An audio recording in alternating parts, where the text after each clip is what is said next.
আসসালামু আলাইকুম বন্ধুরা, নতুন আরেকটা ভিডিওতে আপনাদের সবাইকে স্বাগতম।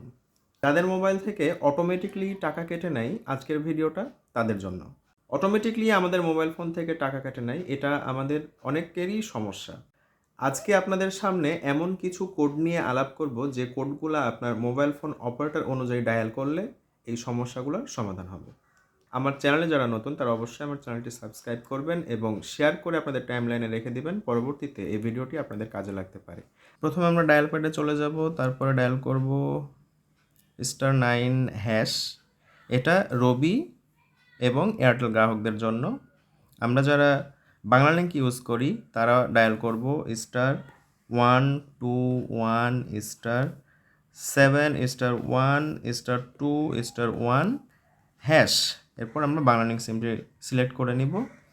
আমরা যারা গ্রামীণ ফোন ইউজ করি তারা ডায়াল করব *121*6*1# এবং আমরা গ্রামীণ ফোন সিমটি সিলেক্ট করে নিব। তাহলেই অল সার্ভিসেস অফ হয়ে যাবে।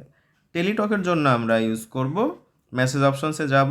মেসেজ অপশনসে যে প্রথমেই 333-তে আমরা মেসেজ পাঠাবো আর লিখব অল স্টপ সবগুলা বড় হাতের হবে, আর আমরা 333-তে সেন্ড করে দেবে। তাহলেই আশা রাখছি এক্সট্রা যে টাকাগুলা কেটে নেয় সেইগুলা সব ধরনের সার্ভিস অফ হয়ে যাবে। আশা রাখছি ভিডিওটি আপনাদের কাজে লাগবে। ধন্যবাদ।